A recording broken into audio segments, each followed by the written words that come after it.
Hello everyone, welcome to study IQ। So इस video lecture में हम डिस्कस करेंगे रिवाइवल ऑफ लेक उर्मिया। ये जो लेक उर्मिया है ये लोकेटेड है ईरान में, और कई सारी जो स्टडीज़ हुई हैं इस लेक के ऊपर, उसने ये हाईलाइट किया है कि दोबारा से लेक उर्मिया रिवाइव कर रही थी। इसी पर हम चर्चा करेंगे। This video is presented by me, my name is Saurabh Pandey. इस लेक्चर का PPT आप मेरे फेसबुक पेज से डाउनलोड कर सकते हैं। माई ID सौरभ पांडे 009। अगर ईरान देखें, ईरान कहाँ लोकेटेड है, तो ये इंडिया है और ये यहाँ पे लोकेटेड है ईरान। और ये जो सी है इसको हम बोलते हैं कैस्पियन सी। लेक उर्मिया की बात करें तो लेक उर्मिया बेसिकली जो नॉर्थ वेस्टर्न पोर्शन है ईरान का, वहाँ पे लोकेटेड है। जैसे इस पिक्चर में आप देख सकते हैं। अगर इस मैप में देखें तो लेक उर्मिया जो लोकेटेड है वो यहाँ पे लोकेटेड है।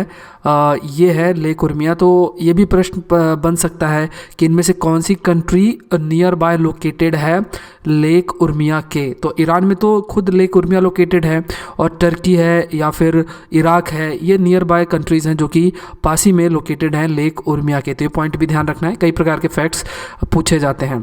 अगर इस पिक्चर में देखें तो जो लेक उर्मिया है, जैसे ये 1988 का पिक्चर है, तो इसमें लेक जो उर्मिया है उसमें काफ़ी वाटर है। धीरे धीरे लेक उर्मिया धीरे धीरे जो है सूखती चली गई। 2014 की पिक्चर में देखें तो ये पूरी तरीके से सूख गई थी। अब क्या है, धीरे धीरे रिवाइव कर रही है। पानी जो है धीरे धीरे लेक उर्मिया में आ रहा है। जो रिसर्च हुई है लेक उर्मिया में वो हाल ही में भी पब्लिश भी हुई है। एक जर्नल है जिसका नाम है ग्रेट लेक्स रिसर्च। रिसर्च में दो मेजर पॉइंट्स पर हाईलाइट किया गया। वो ये है कि जो डिक्लाइन हुआ है जो ये लेक है लेक उर्मिया, ये बेसिकली क्लाइमेट चेंज की वजह से हुआ है। मतलब जो जलवायु परिवर्तन है उसके इम्पैक्ट की वजह से ये लेक डिक्लाइन हुई है। और दूसरा पॉइंट रखा गया है जो वाटर मैनेजमेंट है, जो वाटर लेक में आ रहा है उसका प्रॉपर मैनेजमेंट नहीं हुआ, इस वजह से भी लेक उर्मिया डिक्लाइन हुई। तो अगर दोबारा से इसको रिवाइव करना है तो नेशनल लेवल पे जो प्रयास करने की ज़रूरत है वो ये है कि प्रॉपर वाटर मैनेजमेंट हो। मतलब अगर कोई रिवर, जैसे लगभग 13 रिवर्स आती हैं आसपास इस लेक के, कुछ पास होती हैं और कुछ वाटर प्रोवाइड करती है लेक उर्मिया को, तो प्रॉपर वाटर मैनेजमेंट किया जाए जिससे कि वाटर कंटिन्यूसली सप्लाई हो सके लेक उर्मिया को। दूसरा पॉइंट ये है कि जलवायु परिवर्तन पर भी प्रयास करने की आवश्यकता है। इसके लिए जो इंटरनेशनल लेवल पे जो कोऑपरेशन है वो भी किया जाना चाहिए। तो नेशनल लेवल पे जो फोकस रहना चाहिए इस स्टडी के हिसाब से वो है वाटर मैनेजमेंट के लिए। और अगर इंटरनेशनल की बात करें, इंटरनेशनल लेवल पे अगर प्रयास की ज़रूरत है तो वो है कि जलवायु परिवर्तन को रोकने के लिए अलग अलग जो कंट्रीज़ हैं उन्हें प्रयास करना चाहिए। जो स्टडी हुई है उसमें जो टाइम पीरियड था जब ये स्टडी कैरी आउट की गई लेक उर्मिया में, तो पाया ये गया कि लगभग 48% जो वाटर है वो रिड्यूस हुआ साल में। और ये देखने को मिला कि ये जो 48% वाटर रिड्यूस हुआ, इसमें से जो 60% डिक्लाइन है वो मेनली क्लाइमेट चेंज, जलवायु परिवर्तन की वजह से हुआ। जैसे फॉर एग्जांपल जो रेनफॉल है, रेनफॉल बहुत कम हो गई या बिल्कुल भी नहीं थी, और टेम्परेचर काफ़ी बढ़ गया। अगर टेम्परेचर बढ़ेगा तो अगेन जो वाटर है लेक उर्मिया का वो इवापोरेट होगा। एक पॉइंट ये ध्यान रखना है कि जो ये लेक उर्मिया है ये एक सॉल्टी लेक है, ये हम कह सकते हैं हाइपर सैलाइन लेक है। ये इसमें सॉल्ट कंटेंट काफ़ी है। एक तरीके की लेक होती है जिसे हम कहते हैं फ्रेश वाटर लेक, और दूसरी जो है सॉल्टी लेक। तो ये लेक उर्मिया क्या है, एक हाइपर सलाइन या फिर सॉल्टी लेक है। तो ये भी ध्यान रखना है। तो अगर टेम्परेचर बहुत ज़्यादा होगा तो क्या होगा, जो वाटर प्रेजेंट है लेक उर्मिया में वो इवापोरेट हो जाएगा और लेक में सिर्फ क्या बचेगा, नमक।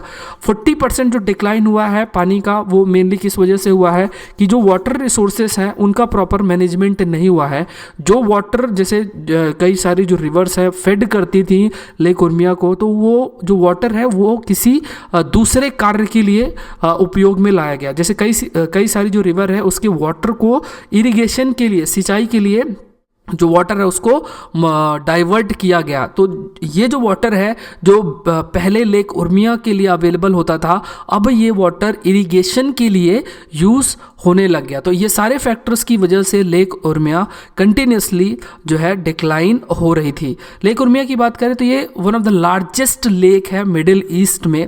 पहले थी, लेकिन क्योंकि ये काफ़ी डिक्लाइन हो गई, इसका जो एरिया है वो काफ़ी कम हो गया, इस वजह से अब जो है ये लार्जेस्ट लेक नहीं है मिडिल ईस्ट में। लेकिन अगर ये दोबारा से जैसे अभी रिवाइव कर रही है, तो अगर ये दोबारा से अपनी साइज़ अटेन कर ले जैसे ये पहले थी, तो ये दोबारा से मिडिल ईस्ट कंट्रीज़ की सबसे लार्जेस्ट लेक हो जाएगी। अगर हम मिडिल ईस्ट की बात करते हैं, जैसे ईरान, इराक, कुवैत, ये सारी जो कंट्रीज़ हैं ये सारी मिडिल ईस्ट में आती है। दूसरा पॉइंट ये है कि जो लेक उर्मिया है ये भी पार्ट है किसका, convention on wetlands that was signed in the Iranian city of Ramsar in 1971। तो ये रामसर साइट का पार्ट भी है, तो ये भी पॉइंट ध्यान रखना है। इंडिया में जैसे आप कमेंट सेक्शन में बता सकते हैं कि क्या चिलिका लेक या पुलिकट लेक या फिर वेमबंद, क्या ये लेक्स रामसर साइट में आती हैं कि नहीं, आप कमेंट सेक्शन में बता सकते हैं। अब जो यूनाइटेड नेशन का एनवायरनमेंट प्रोग्राम है, इसने हाईलाइट किया है कि 1995 से ये लेक काफ़ी श्रिंक हो रही है, इसकी साइज़ काफ़ी कम हो रही है। क्यों हो रही है? प्रोलॉन्ग ड्रॉट, जो सूखा पड़ रहा है, साथ में ओवर फार्मिंग, इस वजह से क्या है कि जो खेती की जाती है वहाँ पे आसपास, तो वो जो वाटर है उसका उपयोग फार्मिंग के लिए किया जा रहा है, और डैम्स की कंस्ट्रक्शन की वजह से। जैसे अगर कोई रिवर है, वो रिवर लेक में आ रही है, तो वो बहुत बड़ा सोर्स है वाटर का लेक के लिए। लेकिन अगर आपने डैम कंस्ट्रक्ट कर दिया बीच में ही, तो जो वाटर है वो वाटर लेक के लिए अवेलेबल नहीं होगा। तो ये तीनों फैक्टर्स बहुत बड़े फैक्टर्स हैं जिसकी वजह से लेक उर्मिया काफ़ी डिक्लाइन हो रही है। अगस्त 2011 में ये जो लेक सरफेस है ये था 2366 स्क्वायर किलोमीटर, और ये धीरे धीरे 2013 तक 700 स्क्वायर किलोमीटर हो गया, जो कि काफ़ी कम है। इसके अलावा अगर बात करें कि क्योंकि क्या हो रहा है कि ये जो लेक है इसकी साइज़ कंटिन्यूसली रिड्यूस होती चली जा रही है, और दूसरा क्या, ये एक सॉल्टी लेक है। तो अगर पानी जो है, पानी पूरी तरीके से इवापोरेट हो रहा है या पानी नहीं प्रेजेंट है, तो इस लेक के चारों तरफ जो सॉल्ट है वो प्रेजेंट होगा, जो नमक है वो प्रेजेंट होगा। और अगर तेज़ी से हवा चलती है तो कहने का मतलब है कि जो सॉल्टी स्ट्रॉम है, सॉल्ट स्ट्रॉम जनरेट हो सकता है। तो अगर विंड बहुत तेज़ी से चलेगी तो क्या होगा कि वो विंड अपने साथ सॉल्ट को उठाएगी और आसपास के इलाकों में सॉल्ट को ट्रांसफ़र करेगी। तो ये भी देखने को मिल रहा है। साथ में ये लेक हैबिटेट है श्रिम्प की या फ्लेमिंगोज जो बर्ड है, डियर है या वाइल्ड शिप की। तो क्योंकि इसकी साइज़ काफ़ी रिड्यूस हो गई, तो ये जो हैबिटेट्स हैं श्रिम्प के या फ्लेमिंगोज, डियर या वाइल्ड शिप की, तो ये हैबिटेट भी काफ़ी एक तरीके से ख़त्म हो गए हैं। ये हम कह सकते हैं ये पूरे तरीके से थ्रेटेंड हैं इस समय। अब फाइनली एक कोऑर्डिनेटेड एफर्ट लिया गया, कई सारे प्रयास किए गए, क्योंकि अगेन जैसे हमने डिस्कस भी किया कि रामसर साइट का भी पार्ट है, जो कि रामसर कन्वेंशन जो कि 1971 में साइन हुआ। और इसमें क्या है कि 2013 से ये प्रयास किया जा रहा है कि ये जो लेक उर्मिया है इसको रिवाइव किया जाए, और इसके लिए Iran plus United Nation Development Program funded by Japanese government, ये तीनों प्रयास कर रहे हैं। तो जापान की जो सरकार है वो फाइनेंशियली हेल्प कर रही है, ईरान और यूनाइटेड नेशन डेवलपमेंट प्रोग्राम इसके रिवाइवल के लिए प्रयासरत हैं। ये जो प्रेसिडेंट है हसन रूहानी, उन्होंने काफ़ी प्रयास किया था जिससे कि जो लेक उर्मिया है उसको दोबारा से रिवाइव किया जाए। और जो प्रयास हुआ है तो इसकी वजह से लास्ट 2 ईयर्स में जो साइज़ है, जैसे 2013 में जो साइज़ लगभग 700 किलोमीटर स्क्वायर हो गई थी, तो वो अब इंक्रीज़ हो गई है अगेन 2300, और धीरे धीरे मतलब लगभग 8-10 सालों में हो सकता है कि दोबारा से 500 स्क्वायर किलोमीटर की ये जो लेक है वो हो जाए। तो इसके लिए बहुत ज़रूरी है कि जलवायु परिवर्तन के लिए भी प्रयास किया जाए, और नेशनल लेवल जैसे हमने पहले भी डिस्कस किया कि जो वाटर रिसोर्सेस हैं उनको प्रॉपरली मैनेज किया जाए। और ये जो रिड्यूस्ड रेनफॉल है, जो बारिश बहुत कम हो गई है, टेम्परेचर बढ़ता चला जा रहा है, तो इसी वजह से जो लेक है वो काफ़ी डिक्लाइन हो रही है। अब एक पॉइंट और भी रखा गया सामने कि 2008 में जैसे ये जो लेक है, लेक के पास से ही बीच से ही ये कॉजवेव का मतलब क्या होता है, जैसे कोई रोड है या कोई रेल ट्रैक है या कोई ऐसा कोई नॉर्मल सा ट्रैक अराउंड वाटर बॉडी या किसी वेट बॉडी के अराउंड बना दिया जाए। एक एम्बैंकमेंट जो होता है वाटर बॉडीज़ के अराउंड, वहाँ पे अगर इस तरीके का ट्रैक बन जाता है तो उसे हम कहते हैं कॉजवेव। तो ये कॉजवेव बनाया गया लेक उर्मिया में, जिस वजह से लेक उर्मिया 2 भागों में बट गई। तो ये भी एक बहुत बड़ा फैक्टर है जिस वजह से लेक उर्मिया काफ़ी और छोटी हो गई है, या हम कह सकते हैं कि इस वजह से काफ़ी डिक्लाइन हुई है। दूसरा पॉइंट ये है कि लेक उर्मिया के अराउंड जो पॉपुलेशन है वो काफ़ी बढ़ गई है। लगभग 6 मिलियन जो लोग हैं वो आसपास रहते हैं, और वो एग्रीकल्चरल एक्टिविटीज़ को परफॉर्म करते हैं। अब क्योंकि एग्रीकल्चर एक्टिविटीज़ की जाती है तो उसके लिए आपको पानी की ज़रूरत होती है।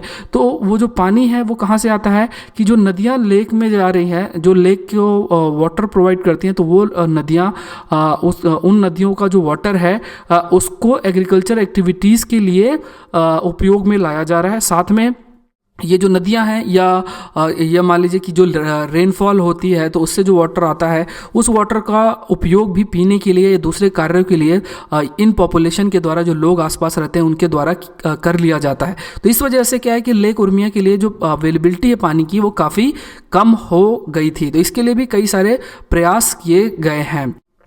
अब क्या है कि लेक उर्मिया को अगेन रिवाइव करने के लिए जो प्रयास किए गए हैं, जो अभी भी किए जा रहे हैं, वो ये है कि जो रिवर्स हैं उनको रीडायरेक्ट किया जाए फार्म एरियाज़ में, जिससे कि अगेन जो वाटर है वाटर का उपयोग इरिगेशन के लिए किया जा सके फार्म एरिया में, और जो लेक का वाटर है उसका उपयोग ना हो। अगर लेक का वाटर उपयोग नहीं होगा तो जो पानी की मात्रा है लेक में वो इतनी कम नहीं होगी। इसके अलावा सस्टेनेबल फार्मिंग मेथड्स के लिए भी प्रयासरत है, जिसको आसपास की इकोलॉजी को ध्यान में रखकर जो फार्मिंग की जा रही है उसे हम सस्टेनेबल फार्मिंग कहते हैं। जो केमिकल फर्टिलाइजर्स हैं उनका उपयोग कम हो और जो हम कह सकते हैं जो मेनली ऑर्गेनिक फार्मिंग है उसकी तरफ फोकस हो, ये सारे पॉइंट पर ध्यान दिया जा रहा है। आसपास का जो एरिया है उसको भी लेवल किया जा रहा है, जिससे कि जो रन ऑफ है उसको अवॉइड किया जाए, जो पानी है वो स्मूथली मूव कर सके एक जगह से दूसरी जगह।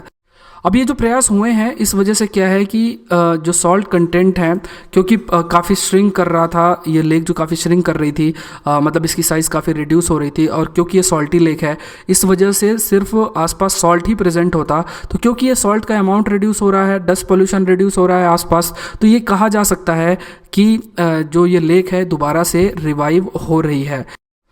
इसके अलावा देखा जाए कि कई सारे ग्रुप हैं, जैसे एक ग्रुप है जिसमें 20 वुमेन है, वो ये प्रयास करती हैं कि लोगों के बीच अवेयरनेस जनरेट की जाए।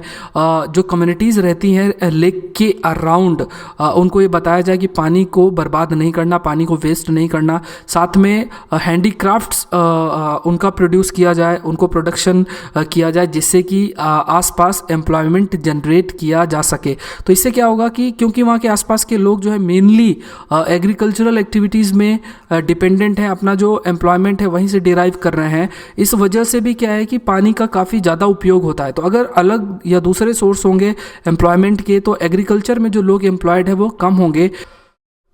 इसके अलावा भी जो इनकरेज किया जा रहा है कि ऐसे प्लांट्स को आसपास प्लांट किया जाए जो कि कम पानी का उपयोग करती हैं, जैसे सैफरन है या ऑलिव्स है, ऐसे प्लांट्स को ही प्लांट किया जाए।